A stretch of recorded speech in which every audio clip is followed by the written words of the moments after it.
धन्यवाद प्रभु, धन्यवाद देते हैं परमेश्वर पिता। हालेलुया हालेलुया हालेलुया हालेलुया प्रभु परमेश्वर पिता। प्रभु धन्यवाद धन्यवाद, स्तुति स्तुति इस समय के लिए, इस पल के लिए परमेश्वर। धन्यवाद परमेश्वर प्रभु, धन्यवाद देते हैं परमेश्वर राजा। हालेलुया हालेलुया हालेलुया हालेलुया, आपकी जय जयकार हो परमेश्वर प्रभु। हम सब मिलकर एक मन होकर पिता आपकी प्रशंसा करते हैं परमेश्वर प्रभु, आपको धन्यवाद देते हैं परमेश्वर प्रभु। प्रभु क्योंकि आप ही एकमात्र आराधना और धन्यवाद के योग्य परमेश्वर है पिता प्रभु। धन्यवाद धन्यवाद धन्यवाद धन्यवाद, स्तुति स्तुति महिमा महिमा महिमा महिमा महिमा महिमा प्रभु। धन्यवाद देते हैं परमेश्वर। यहाँ जितने जन आए हैं परमेश्वर, उन सबों के जीवन से प्रभु आपको महिमा मिले प्रभु।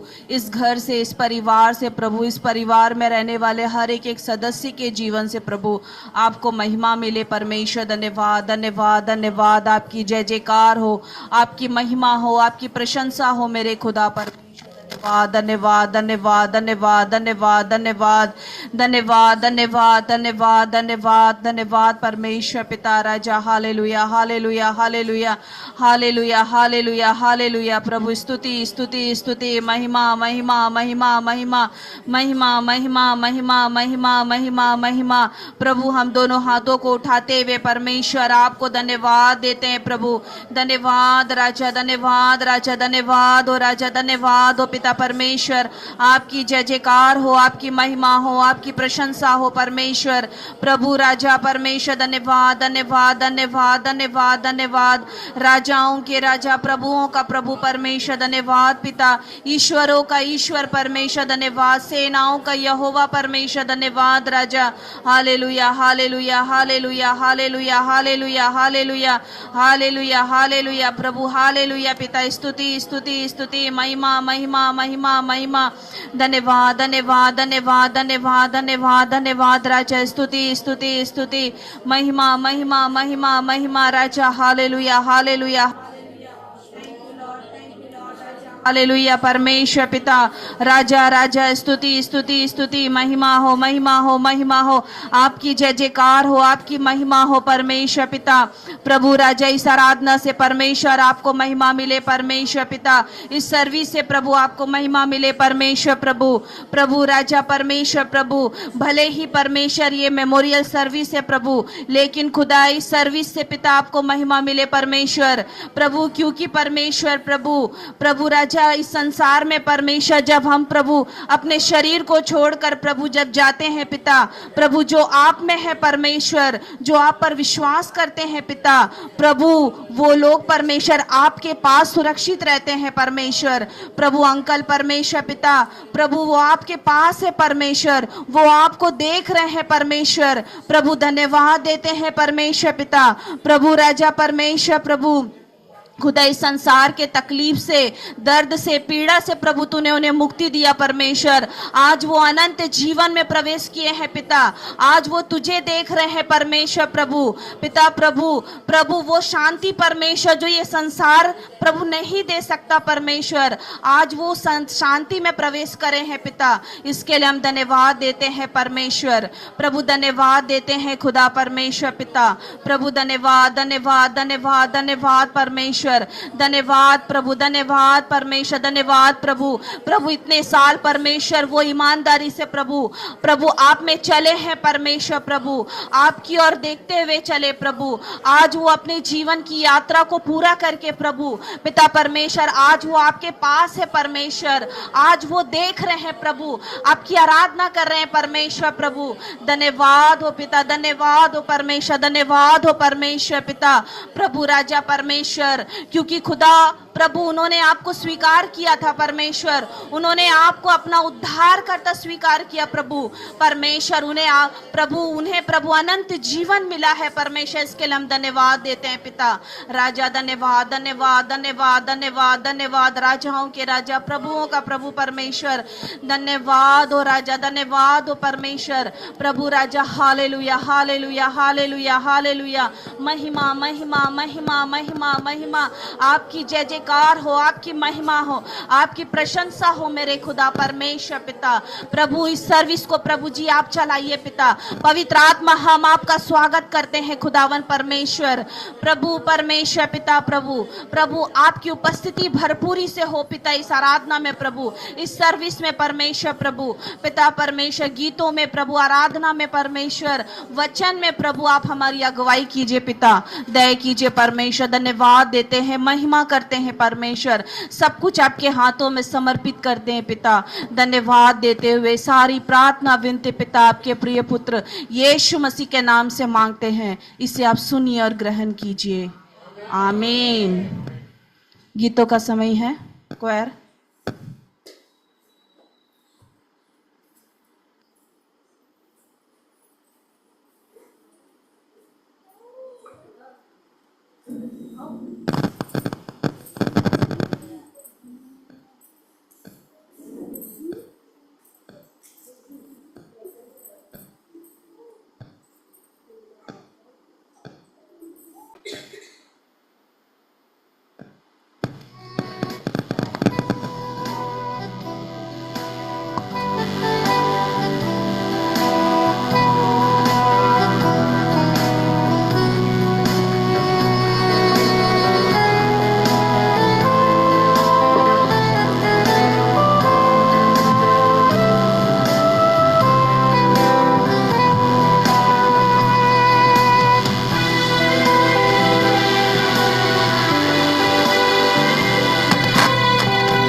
हम सब आराधना के लिए खड़े होते हैं।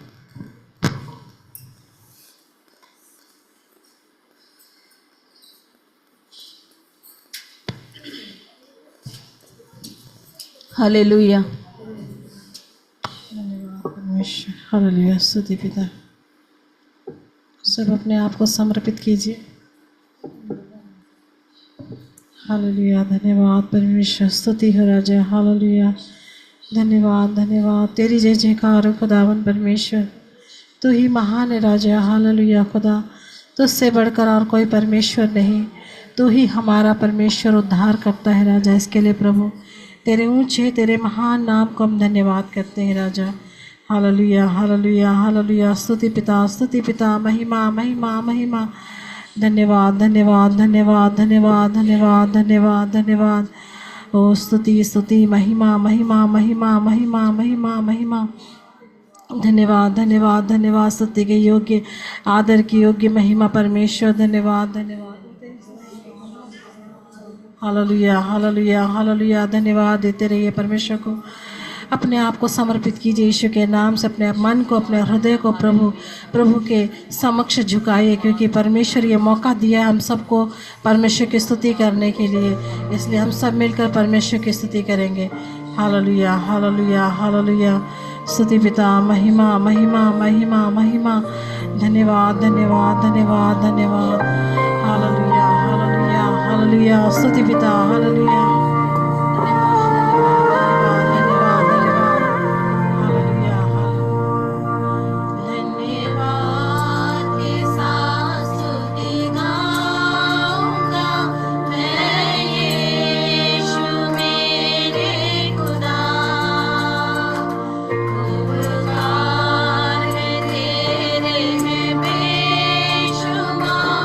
कोटि कोटि स्तुति।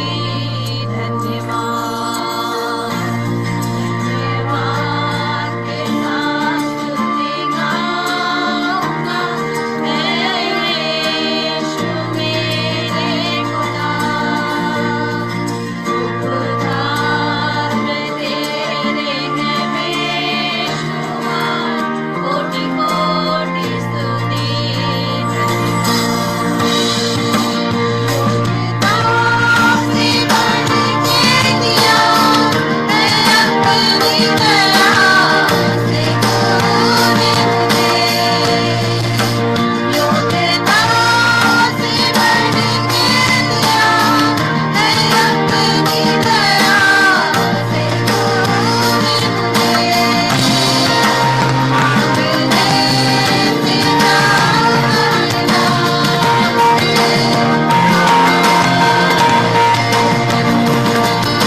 परमेश्वर के समक्ष इसी तरह आदर पूर्वक परमेश्वर की स्तुति करते रहिए। Hallelujah hallelujah. धन्यवाद धन्यवाद, तेरी स्तुति तेरी महिमा राजा। हालेलुया। धन्यवाद धन्यवाद धन्यवाद धन्यवाद धन्यवाद धन्यवाद। प्रभु तू ही धन्य के योग्य है परमेश्वर, ते तुझे छोड़ और परमेश्वर कोई धन्य नहीं है खुदा। इसलिए परमेश्वर तू ही परमेश्वर हमारा खुदावन, जीवित खुदावन को परमेश्वर हम स्तुति देते हैं खुदा, हम स्तुति देते हैं खुदा, हम आदर देते हैं खुदा। आज परमेश्वर इस समय में प्रभु तूने हमें लाया है, इसके लिए हम धन्यवाद देते हैं खुदा। Hallelujah hallelujah. स्तुति पिता, धन्यवाद धन्यवाद धन्यवाद धन्यवाद। ओ स्तुति राजा। हालेलुया धन्यवाद thank you Lord, thank you Lord, thank you Lord, thank you Lord. Hallelujah. स्तुति स्तुति महिमा महिमा राजा। हालेलुया। धन्यवाद प्रभु, धन्यवाद प्रभु, धन्यवाद प्रभु। हालेलुया।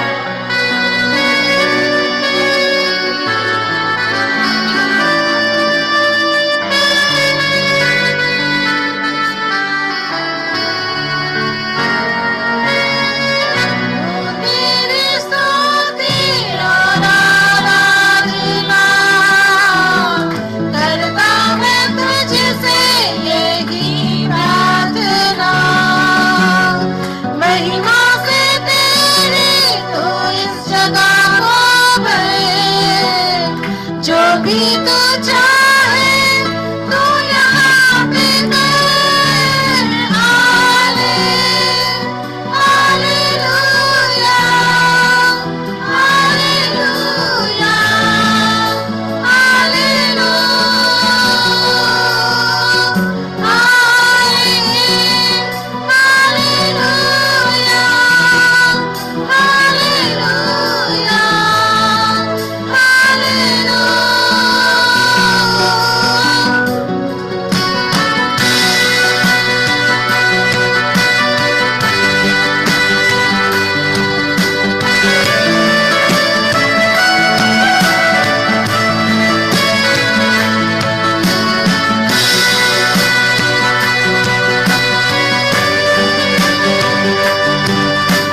खुदा, धन्यवाद देते हैं इस आराधना के लिए परमेश्वर। तेरी स्तुति, तेरी महिमा, तेरी जय जयकार करते हैं खुदा। धन्यवाद देते हैं प्रभु, आज इस आराधना में परमेश्वर खुदा आप हमारे साथ थे खुदा, इसके लिए हम धन्यवाद धन्यवाद धन्यवाद तेरी उपस्थिति के लिए परमेश्वर। हम सब मिलकर यहाँ इकट्ठे हुए प्रभु तेरी आराधना के लिए प्रभु, इसलिए परमेश्वर तुझे धन्यवाद देती हूँ, तुझे आदर करती हूँ खुदा राजा। धन्यवाद प्रभु, स्तुति आदर महिमा प्रभु उस जीवित खुदावन को प्रभु हम समर्पित करते हैं खुदावन, जो युगानुयुग का राजा है खुदा, जो संसार का उस संसार का अधिपति है खुदा।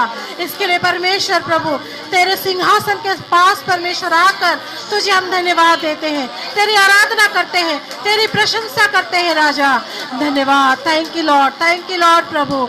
स्तुति करते हैं, महिमा करते हैं, आदर करते हैं खुदा। हालेलुया हालेलुया, धन्य हो तेरा नाम, धन्य हो खुद प्रभु तू खुदा परमेश्वर। धन्यवाद धन्यवाद, स्तुति महिमा सब कुछ प्रभु उस परमेश्वर के अधीन में हम रखते हैं खुदावन।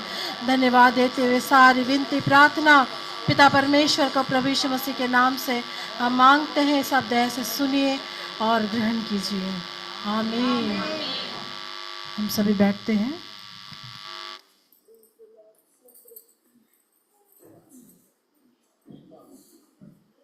सबों के ऊपर के लिए और परमेश्वर में प्रार्थना करता हूँ, जो जो आए हैं परमेश्वर उनसे आज बातें कीजिए पिता। धन्यवाद यीशु मसीह के नाम से मांगते हैं, सुनिए ग्रहण कीजिए, आमीन। आज मैं इंटरप्शंस के बारे में बात करूँगा। इंटरप्शन क्या होता है कि जब स्वर्ग मेरी योजनाओं में मैं बाधा नहीं बोलूँगा, क्या होता है देखिए, मैं समझाने की कोशिश करता हूँ। Sometimes we plan a lot of things as humans. हम लोग इंसान हैं, हम लोग बहुत सारी चीज़ों का प्लानिंग करते हैं हम लोग, और हमारा प्लानिंग, हम कुछ प्लान करके उस प्लान के अनुसार हम चलना शुरू करते हैं, और उसमें हम एक लय में आ जाते हैं। मतलब हम सब एक लय में है, ध्यान दीजिएगा। सब सुबह उठते हैं, ऑफिस जाना है, या ये करना है वो करना है, फिर कल भी ये करना है, परसों भी ये करना है, ऐसा एक लय चल रहा है कि नहीं, एक कंसिस्टेंसी, उसको कहते हैं कंफर्ट जोन। और जब ऐसे समयों में कि हमारा जीवन अभी चल रहा है, लेकिन इसमें हमको पता चलता है कि भविष्य में बदलाव आएगा। मैं अभी जो मेरे पास है वो कल भविष्य में मेरे पास नहीं रह सकता है, या मेरे पास भविष्य में आ सकता है, कुछ भी हो सकता है। तो आज जो मेरे पास है वो कल अगर मेरे भविष्य में अगर मेरे पास नहीं होगा तो मुझे क्या करना है। आज जो मेरे पास नहीं है, अगर भविष्य में मैं अगर पाता हूं तो उसको तब क्या करना है। ये सब हमको जानना बहुत ज़रूरी है। तो हम प्लान करना बहुत अच्छा लगता है हमको, we all love to plan, ठीक है।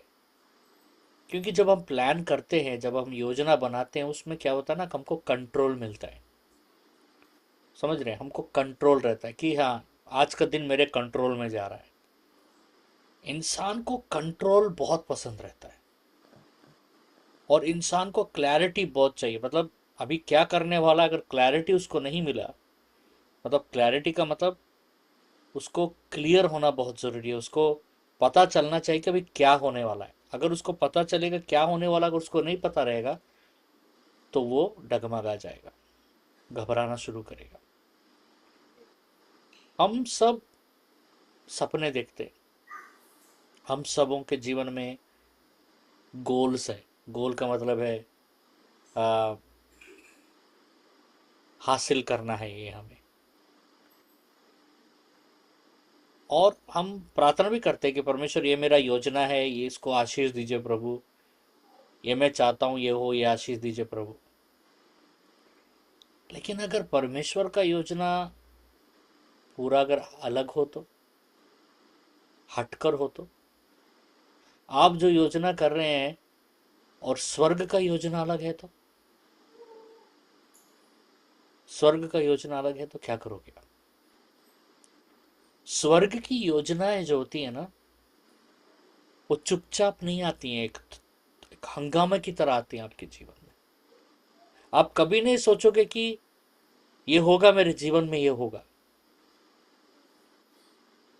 नीति वचन का 19 का 21 कहता है, मनुष्य के मन में बहुत सी योजनाएं होती है, परंतु यहोवा की योजना ही स्थिर रहती है। इसको तो और समझाने का जरूरत नहीं है, आपको समझ में आ गया होगा। स्वर्ग जो है वो हमारी योजनाओं को के ऊपर हावी होता है। मनुष्य का योजनाएं, मनुष्य के मन में बहुत सी योजनाएं होती हैं, लेकिन स्वर्ग में एक चीज लिख दिया गया आपके लिए, एक किताब लिखा गया है। बाइबल कहता है आपके जीवन के ऊपर में परमेश्वर ने एक किताब लिखा है, और वही होगा जो इस किताब में लिखा गया है।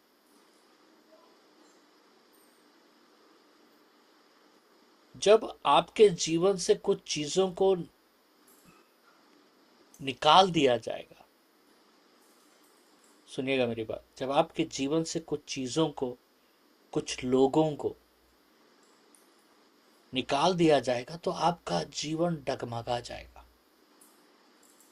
आपका बैलेंस मिस हो जाएंगे आप। लेकिन उसमें परमेश्वर हमसे ये कह रहे हैं कि ये अंत नहीं है, मैं तुझे बहुत देना चाहता हूं, मैं तुझे सिर्फ यहां तक ही रखना नहीं चाहता। अभी क्या होता है कि हम अपने जीवन में बहुत सोच नहीं पा रहे हैं। देखिए समझिए, मैं कोशिश कर रहा हूं समझाने के लिए। हम अपने जीवन में बहुत सोच नहीं पा रहे, क्योंकि हम चले जा रहे हैं। अचानक एक बहुत बड़ा धमाका होता है हमारे जीवन में, कुछ चीजों को हमारे जीवन से निकाल दिया जाता है। हमें उन चीजों का, उन लोगों का कमी महसूस होना शुरू करता है। उन चीजों और उन लोगों का कमी जब महसूस होना शुरू होता है, तो हमारा जीवन रुक सा जाता है। तब हम रुक के पूछते हैं कि परमेश्वर आगे क्या है। अब जब पूछेंगे आगे क्या है, वो वैसे नहीं पूछेंगे। अब हम भार से पूछेंगे, विश्वास से पूछेंगे, क्योंकि अब हमारे जीवन में परमेश्वर छोड़कर और कोई सहारा नहीं है। बार बार हम उस स्थान में आएंगे। मरियम का उदाहरण देखते हैं। मरियम को एक सपना आया, और मरियम का मंगनी हो चुका था। तो वो क्या सोची होगी, मंगनी क्या, मरियम क्या सोची होगी? मरियम सोचेगी मेरा तो यूसुफ के साथ मंगनी हो गया, अब मेरा शादी होगा, फिर मैं अपना शादी का पूरा तैयारी कर रही होगी, गहने उन्हें सजाना उजाना, वहां जाने का सपना सोच रही होगी, यूसुफ के साथ उस घर में कैसा जीवन जीना है, क्या करना है आगे का, उसके बाद क्या होगा, मेरे बच्चे होंगे, आगे क्या होगा, आगे क्या होगा, सब सोच रही होगी वो। उसके मन में बहुत सारे विचार घूम रहे होंगे, बहुत सारे संकल्प घूम रहे होंगे। और अचानक एक दिन क्या होता है, स्वर्ग से दस्तक आता है। स्वर्ग से दस्तक आता है,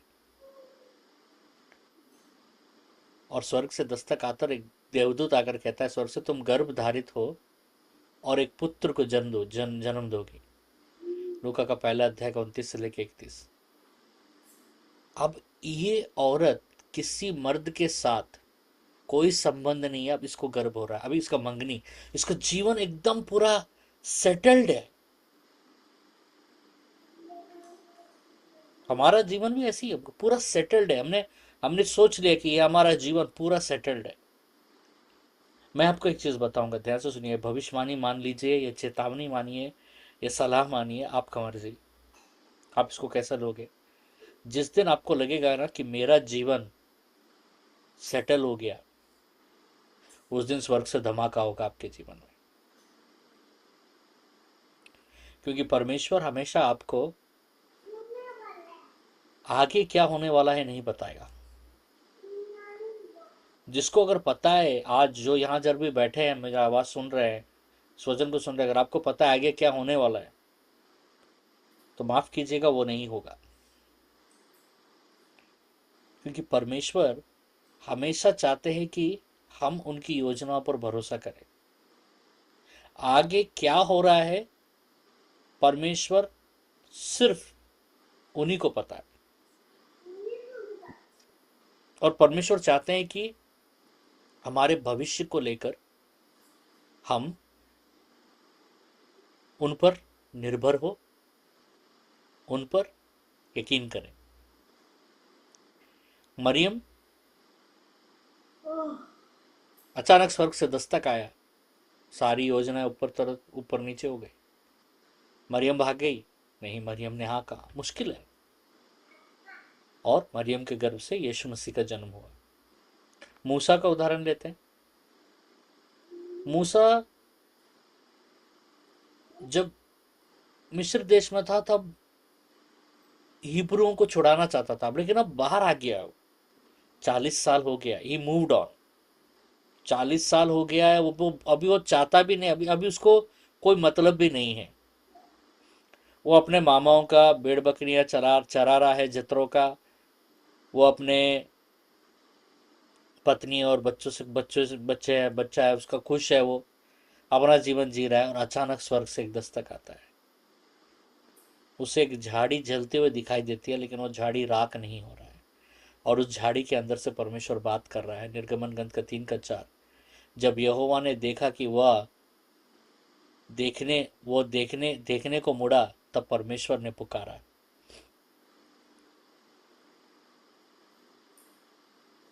परमेश्वर दस्तक दिया। जब उसके जीवन में एक 40 साल, सोच के देखिए, 40 साल एक आदमी का जीवन एक प्रकार चल रहा है। सुबह उठ रहा है, पत्नी के साथ, बच्चों के साथ, अपना कमाने के लिए बाहर जा रहा है, भेड़ बकरियां चरा रहा है, घर आ रहा है। उसके जीवन में यही गतिविधि हो रहा है। और अचानक उसका जीवन क्या होगा? उसके जीवन में 40 साल हो गया, वो सोचेगा अगला 40 साल भी यही होगा, अगला 100 साल भी यही होगा मेरे जीवन में। मेरा जीवन तो यही है। आप में से कितने जन को लगता है कि तुम्हारा जीवन यही है? यही तुम सुबह उठोगे, तुम यही करोगे, कल भी तुम सुबह उठोगे यही करोगे? अगर तुम ऐसा सोच रहे हो तो याद रखना, स्वर्ग दस्तक देने वाला है तुम्हारे जीवन में, और तुम्हारा जीवन बदल जाएगा। तुम्हारे जीवन से कुछ लोगों को निकाल दिया जाएगा परमेश्वर, ताकि तुम उस स्थान में डगमगा जाओ और परमेश्वर पर निर्भर हो जाओ। मेरे कलीसिया से मुझे निकाल दिया गया, भारत के कलीसिया से, और निकाल कर मुझे यहाँ ला दिया, अमेरिका। और मेरे कलीसिया के जितने लीडर से डगमगा गए, अभी भी डगमगाए हुए हो, अभी भी स्थिर नहीं है। समझ रहे? स्थिर कैसे होंगे? एक दूसरे को पकड़ेंगे तो स्थिर होंगे। मैं अकेला ऐसा ऐसा ऐसा करूंगा तो गिर जाऊंगा। मैं अगर किसी को पकड़ लूंगा, वो किसी को पकड़ लेगा, तब स्थिरता आएगा। अभी वो काम कर रहा है परमेश्वर, वो एकता लाने का प्रयास कर रहा है। इसलिए मैंने बोला अपने लीडर्स को कि तुम पांव धो एक दूसरे का, एक दूसरे लीडर्स का पांव धो। ये पांव धोने की कार्यक्रम चलेगा पूरा साल। अब ये एक दूसरे का पांव धो रहे हैं। अब ये सब मिलकर कलीसिया के एक परिवार के लोगों का पांव धोएंगे, छोटे बड़े।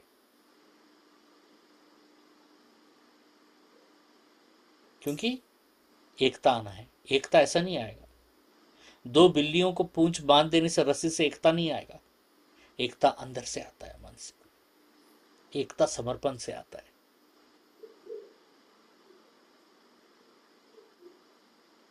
अब हमारे चर्च में अगर अगला लेवल जाना है, कोई भी चर्च को, तो उस कलीसिया में एकता आना बहुत जरूरी है। वो एकता नहीं आएगा तो कोई भी कलीसिया आगे नहीं बढ़ पाएगा।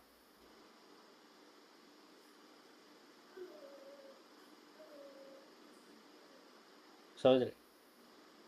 लीडर्स एक दूसरे का पांव धोना बहुत आसान है। अभी लीडर्स विश्वासियों का पांव धोना पड़ेगा। ये पूरा साल चलेगा। ये पांव धोने का कार्यक्रम लास्ट में पूरा साल चलेगा। क्योंकि जब तक एकता नहीं आएगा, सेवा चलते रहेगा।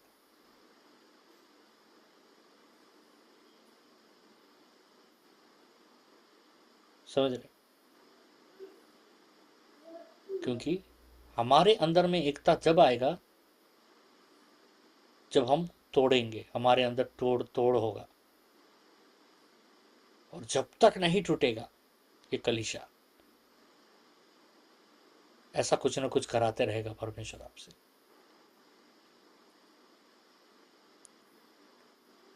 समझ रहे?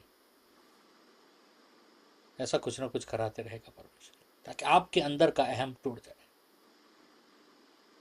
कि आपके अंदर का अहंकार टूट जाए। हो सकता है पांव धोने के बाद सारे लीडर सबका जूता साफ करेंगे, आपको खाना बना के खिलाएंगे, आप एक दूसरे का जूता साफ करेंगे, आप एक दूसरे का सेवा करेंगे। बहुत जरूरी है, क्योंकि जब तक आप टूटोगे नहीं, आपके अंदर में ये अहम और ये अहंकार टूटेगा नहीं, परमेश्वर आपको इस्तेमाल नहीं कर पाएगा।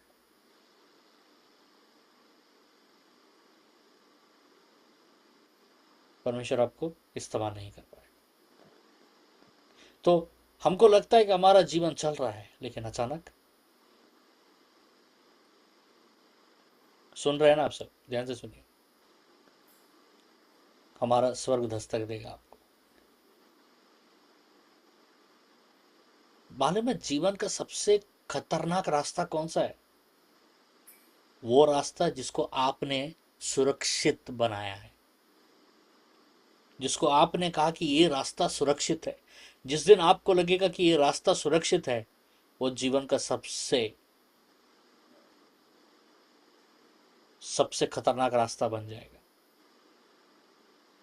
वही रास्ता सुरक्षित है जो परमेश्वर बनाता है। वो रास्ता हमको सुरक्षित नहीं लग सकता है, लेकिन वही रास्ता सुरक्षित है, क्योंकि यिर्मयाह का 55 का 8 और 9 में लिखा है, मेरे विचार तुम्हारे विचार से विभिन्न है। मेरे विचार, परमेश्वर कह रहे हैं कि मेरा विचार तुम्हारे विचार से विभिन्न है, मतलब अलग है। मेरा मार्ग ऊंचा है तुम्हारे मार्ग से। जब भी स्वर्ग दस्तक देगा और जब भी स्वर्ग आपको बहुत इस्तेमाल करने का कोशिश करेगा, तो आपका सुकून वाला जीवन को निकाल देगा परमेश्वर। आपके जीवन में सुकून नहीं रहेगा। समझ रहे?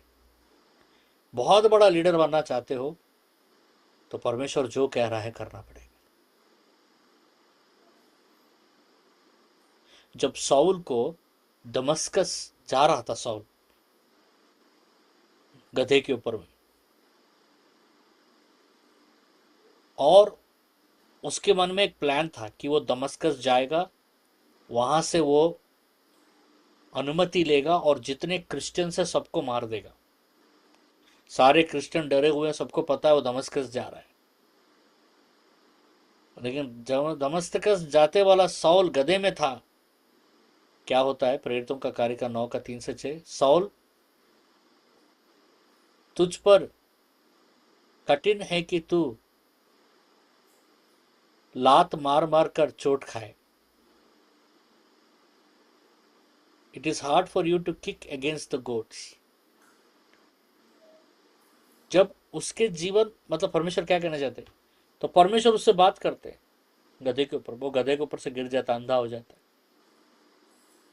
वही साउल जो लोगों को सताता था, जो मसीह में रहने वालों को सताता था, परमेश्वर उसे ऐसा बनाया कि वो मसीह के लिए खुद सताव सहने लगा।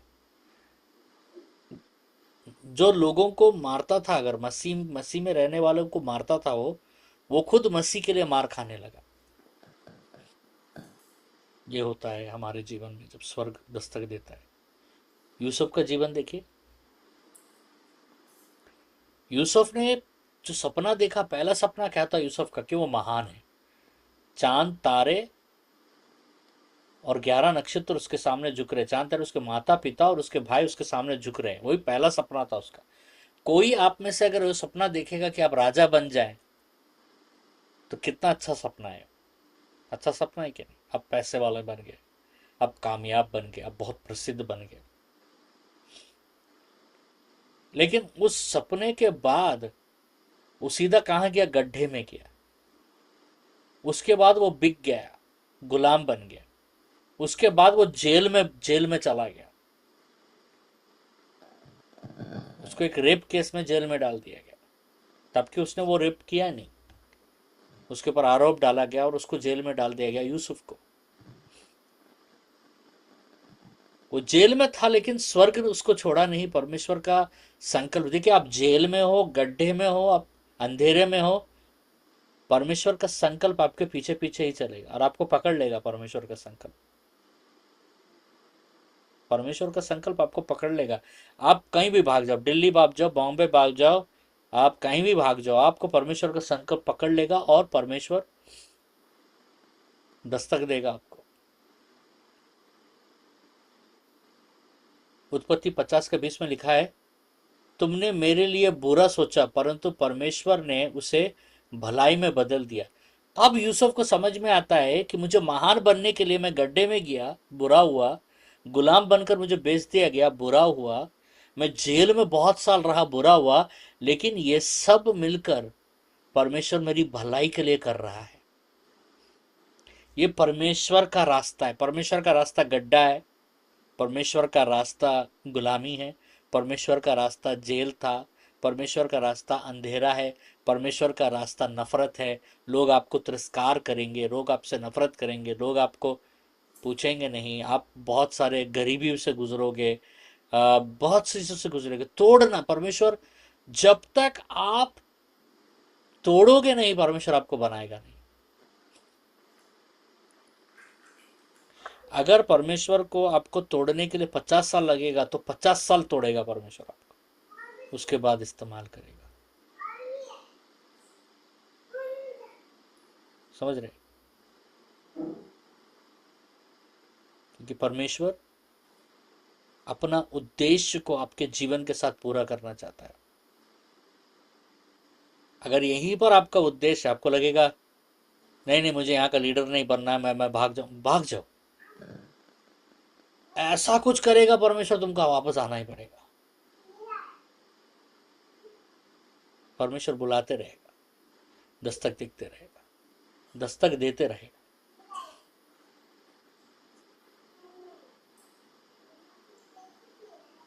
लाजर बीमार था, मेरी मार्ता ने प्रार्थना किया, यीशु मसीह पासी में थे, 1-2 घंटा लगेगा प्रभु को आने के, लेकिन प्रभु नहीं आए, लाजर मर गया।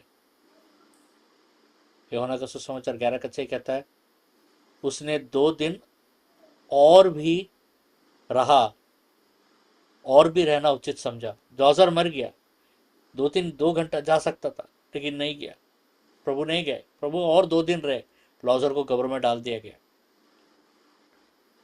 क्या बीता होगा सोच के देखिए बाकी लोग को। प्रभु तो बगल में ही आ सकते थे लाजर के लिए, और वो परिवार परमेश्वर के लिए बहुत कुछ किया। मेरी मार्ता और लाजर मिलकर जो बेतनीय था, प्रभु वहीं पर रहते, वहीं पर खाना, प्रभु का कपड़ा धोना, प्रभु को अगर कपड़ा धोना है वहीं आएंगे, प्रभु को खाना खाना है वहीं, प्रभु को नाश्ता करना है वहीं, प्रभु को अगर आराम करना है वहीं पर। दिन रात प्रभु के सेवकाई में लगे रहते थे। प्रभु बगल में ही है, और ये उनका चहिता परिवार वाला इतना सेवा किया, प्रभु का मर गया लेकिन वो आए, प्रभु आए नहीं। हमको लगेगा कि प्रभु नहीं आ रहे हैं हमारे, प्रभु पास ही में है लेकिन हम हमारा जवाब नहीं दे रहे। प्रभु पास ही में है, प्रभु ने मेरा मदद नहीं किया। प्रभु पास ही में है, प्रभु ने मुझे छुड़ाया नहीं। प्रभु पास ही में है, प्रभु ने मुझे मेरे जीवन में चमत्कार नहीं किया। प्रभु का नहीं आना उस समय में, इसका मतलब ये नहीं कि प्रभु प्यार नहीं करते। प्रभु का नहीं आना उस समय में, इसका मतलब ये नहीं कि प्रभु हमारे बारे में सोचते नहीं हैं। तुम्हारे जीवन से कुछ चीजों को, कुछ व्यक्तियों को, कुछ परिस्थितियों को, अच्छे परिस्थितियों को, अच्छे व्यक्तियों को, अच्छे चीजों को परमेश्वर निकाल दिया, इसका मतलब ये नहीं कि परमेश्वर तुमसे नफरत करता है या परमेश्वर तुझे सुख रहना नहीं देखना चाहता। परमेश्वर तुझे तैयार कर रहा है कोई बड़े चीज के लिए, और तू तब तक तैयार नहीं होगा जब तक इन चीजों को तेरे जीवन से निकाला नहीं जाएगा, इन लोगों को तुम्हारे जीवन से निकाला नहीं जाएगा, इन परिस्थितियों को तुम्हारे जीवन से निकाला नहीं जाएगा। तुम्हारे संकल्पों को जब तक परमेश्वर तोड़ेगा नहीं, मरोड़ेगा नहीं, कुचलेगा नहीं, रोंदेगा नहीं, परमेश्वर अपने संकल्प को तेरे जीवन में नहीं ला सकता। परमेश्वर आए कि नहीं? लॉजर लाए। लॉजर कब्र में था, परमेश्वर ने कब्र से उठा दिया लॉजर। तो परमेश्वर जब आएंगे ना, आपने जो कुछ भी खोया उसको दुगना पाओगे आप। पौलुस का उदाहरण देखते हैं। पौलुस आसिया जाना चाहता था प्रचार करने के लिए, लेकिन पवित्र आत्मा ने कहा मत जाओ। पवित्र आत्मा ने कहा नहीं। पौलुस का मन था कि मैं आसिया जाऊं, वहां प्रचार करूं प्रभु का। एक सपने में आकर एक उसको सपना आता है कि उसको आसिया नहीं जाना है, उसको मैकेडोनिया जाना है।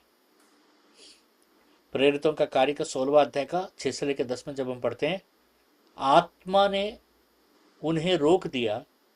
फिर पौलुस को दर्शन आया। दर्शन क्या आया? कि उसको मैकेडोनिया जाना है। हमको लगता है कि हम यहां से भाग जाएंगे तो हमारा काम हो जाएगा। हमको लगता है कि यहां से अगर बेहतर स्थान में चले जाएंगे तो हमारा जीवन बेहतर हो जाएगा। बेहतर होगा या बदतर होगा? बेहतर तब होगा जब परमेश्वर बोलेगा जाने के लिए। कोई बुला रहा है तो मत जाओ। ध्यान से सुनो, मैं किसी से बात कर रहा हूं आज। कोई तुमको बोल रहा है जगह छोड़ के चल जाओ, कहीं और जाओ, नहीं। तुम यहां, शैतान भी चाहेगा तुम यहां से चला जाओ, क्योंकि परमेश्वर अभी तुम्हारे जीवन में योजना पूरा करने वाला है। परमेश्वर का जो योजना है तुम्हारे जीवन में अभी परमेश्वर पूरा करना चाहता है, और एक तरफ से शैतान तुम्हें बोल रहा है कि चला जाओ यहां से। अगर तुम सिर्फ अपने खाना पीना और पहनने के बारे में सोच रहे हो तो मत्ती का सुसमाचार 6 कहता है तुम क्या खाओगे, क्या पियोगे, क्या पहनोगे, इसका चिंता मत करो। ये अन्य लोग चिंता करते हैं। जो प्रभु में उसको चिंता करने का जरूरत नहीं। तुम कहीं भी रहो, परमेश्वर तुमको खाना कपड़ा देंगे।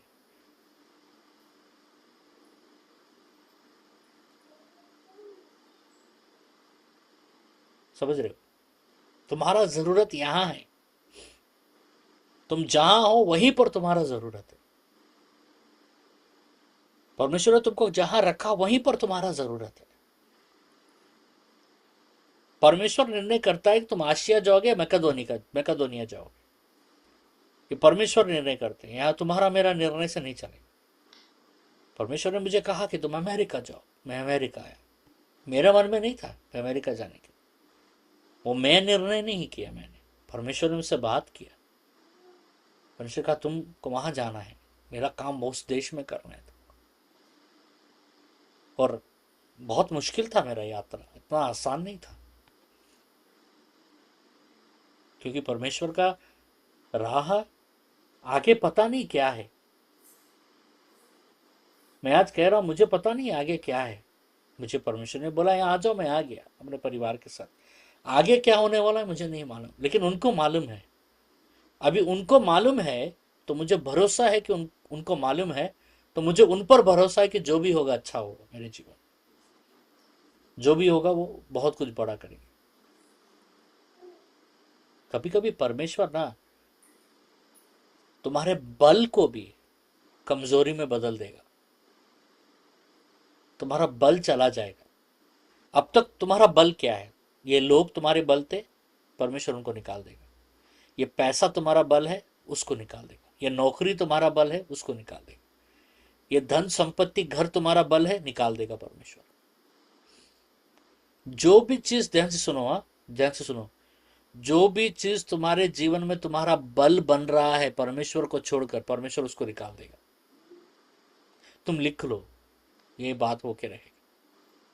क्योंकि जब तुम्हारा वो बल निकल जाएगा, तुम्हारे जीवन में वो चीज जब चला जाएगा, तब तुम्हारे जीवन में क्या बचेगा? तुम्हारे पास बल नहीं है, तुम्हारे पास पैसा नहीं है, तुम्हारे पास संपत्ति नहीं है, तुम्हारे पास वो लोग भी नहीं रहे कि जो तुमको चला सके, खिला सके, पिला सके, भरोसा दे सके। तो अब तुम किसकी ओर घूमोगे? किसकी ओर घूमोगे? क्या चीज ज्यादा पढ़ना शुरू करोगे तुम? किसकी ओर घूमोगे तुम? अपना सहानुभूति के लिए किसकी ओर घूमोगे तुम? किसको तुम अपना संपत्ति बनाओगे? किसको तुम अपना मार्गदर्शन बनाओगे?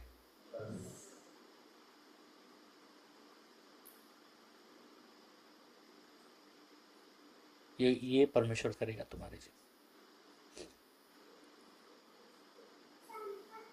पतरस, याकूब और यूहन्ना को मछली पकड़ने का व्यापार था। बहुत कामयाब लोग थे मछली पकड़ने में। लेकिन लूका का 5:11 में प्रभु आके बोलते हैं, सब छोड़ दो और मेरे पीछे हो लो। वे सब कुछ छोड़कर उसके पीछे हो लिए। अच्छा किए कि गलत काम किए? संसार की नजर में गलत काम है। अरे इतना अच्छा व्यापार है, इतना अच्छा समृद्धि है, सब कुछ ठीक जा रहा, बड़े बड़े नाव है तुम्हारे, हाँ, तुम्हारे पास कितने काम करने वाले, तुम्हारे पत्नी है, तुम्हारे बच्चे हैं, तुम्हारे माँ बाप है, बूढ़े माँ बाप है सब। परमेश्वर हमेशा तुमको छोड़ने के लिए बोलेगा कुछ, जो चीज तुम्हारा बल है, जिसके पीछे पीछे तुम जा रहे हो, परमेश्वर बोलेगा उसको पीछे जाना छोड़ दो, मेरे पीछे हो लो।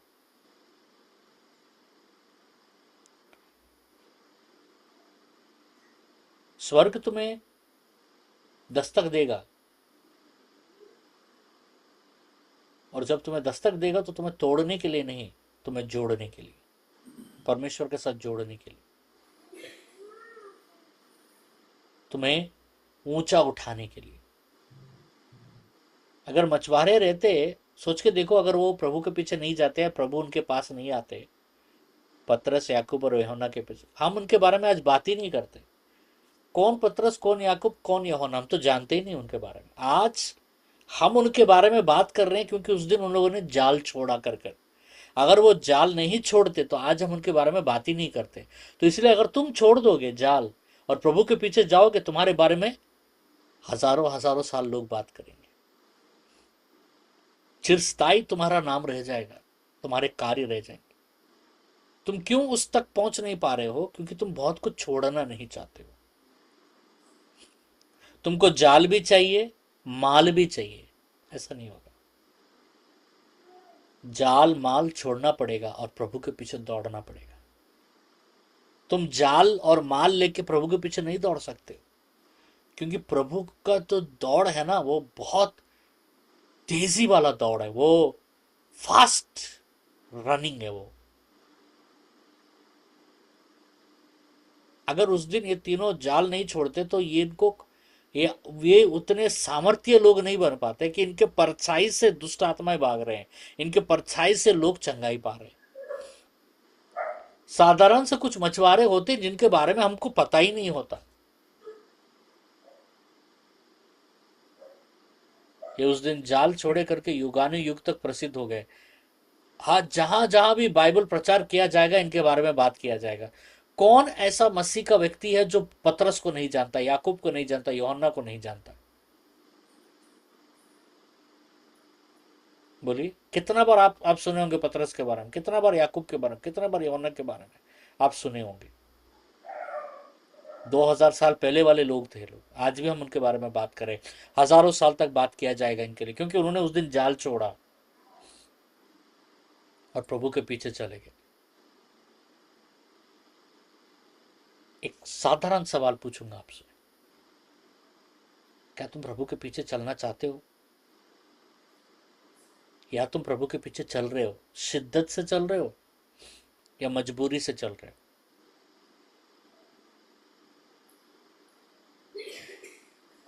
या जबरदस्ती चल रहे हो?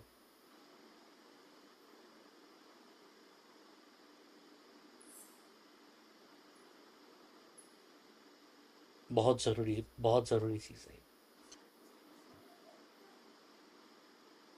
स्वर्ग का जो दस्तक है वो बड़ी योजनाओं का दस्तक होता है आपके जीवन में।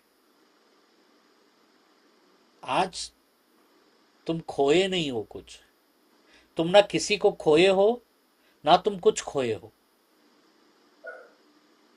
तुम एक योजना का हिस्सा बन चुके हो। याद रखना, तुम एक बहुत बड़े परमेश्वर के योजना का हिस्सा बन गए हो, और उस योजना को पूरा करने के लिए ये खोना जरूरी है तुमको।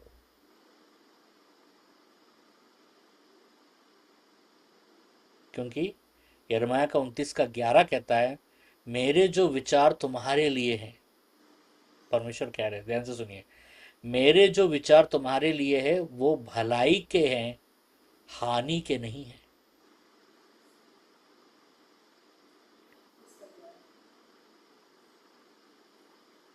फिर से मैं पढ़ रहा हूं, परमेश्वर कह रहे हैं, मेरे जो विचार तुम्हारे लिए है वो भलाई के लिए हैं, हानि के लिए नहीं। भलाई के लिए हैं, हानि के लिए नहीं है।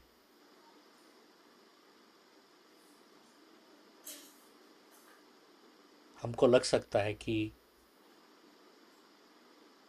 मेरा हानि होने वाला है, मेरा हानि हो गया है।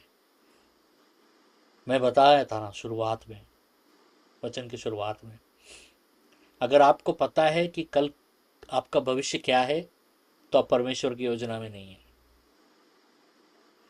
अगर आपको पता नहीं है तो आप परमेश्वर की योजना में हैं। अगर आपको पता है और आपको मालूम है ऐसा होने वाला है तो परमेश्वर उसको तोड़ेंगे। बहुत सारे लोगों को आपके जीवन से निकालेंगे, बहुत सारे चीज़ों को आपके जीवन से निकालेंगे, बहुत सारे चीज़ों में आपको गिराएंगे, क्योंकि बहुत बड़ी योजना है परमेश्वर का आपके जीवन के ऊपर।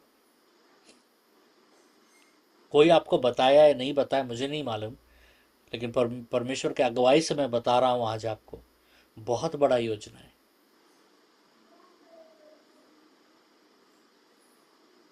समझ रहे? जबरदस्ती उन चीजों को अपने जीवन में पालिएगा मत जो चीज परमेश्वर की ओर से नहीं है, वरना वो भी रुकावट बन जाएगा आपके जीवन में। बहुत जन क्या करते हैं ना, जब उनके जीवन से परमेश्वर किसी को निकालता है तो उस खाली स्थान को बाकी लोगों से भरने का कोशिश करते हैं लोग,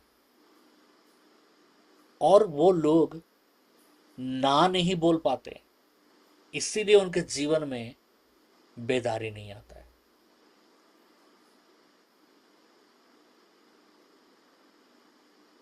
ना बोलना सांसारिक योजना को जरूरी है।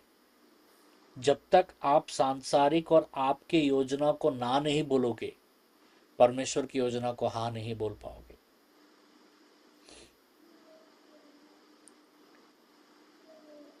तुमको लगता है कि अब तो हम अकेले हो गए, लगा जब तुम्हारे जीवन से किस उस व्यक्ति को निकाल दिया जाता है जो तुम्हारा सब कुछ है, तो तुमको लगेगा कि तुम अकेले हो गए हो। तो यहां दो चीजें समझिए, परमेश्वर चाहता है कि तुमको ये महसूस हो कि तुम अकेले हो गए हो। परमेश्वर चाहता है कि तुम रो कि तुम अकेले हो गए हो, तब तुम उसके ऊपर निर्भर हो पाओगे। लेकिन कुछ जन क्या करते हैं, उस स्थान में उस जो परमेश्वर उनको जीवन से निकालता है, उनके जीवन से कुछ लोगों को निकालता है, महत्वपूर्ण लोगों को निकालता है, तो वे दूसरे लोगों को अपने जीवन में ला लेते हैं।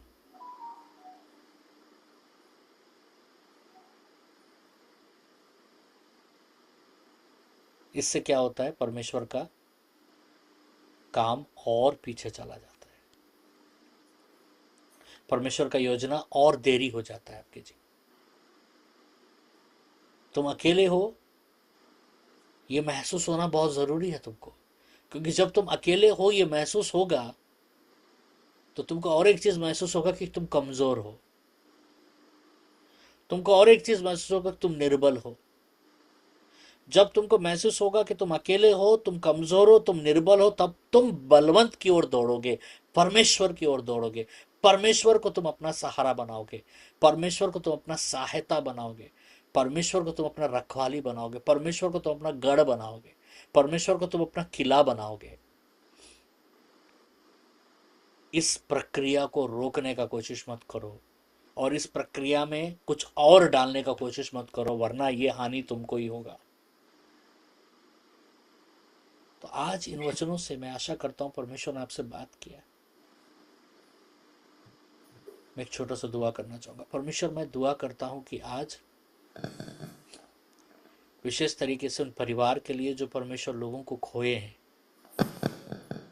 परमेश्वर, क्योंकि ये खोना, चाहे व्यक्ति चाहे परिस्थिति, प्रभु ये खोना जरूरी है उनके जीवन में, ताकि वो आपकी योजनाओं में बलवंत रूप से चल सके। परमेश्वर मैं प्रार्थना करता हूं कि उस खाली जगह को भरने का कोशिश ना करें। वो खाली जगह आपने बनाया उस घर में ताकि आप रह सके उनके साथ,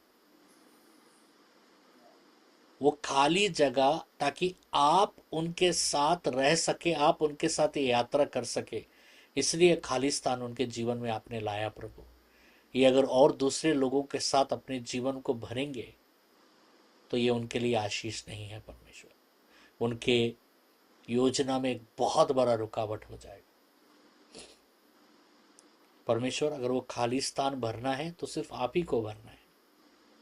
आशीष दीजिए परमेश्वर जितने जन आज इस वचन को सुने हैं, और इन परिवार को जो खोया है परमेश्वर, वो खोया नहीं है परमेश्वर, वो स्थान बनाया है परमेश्वर, ताकि आप उस परिवार में एक हिस्सा बन सके परमेश्वर।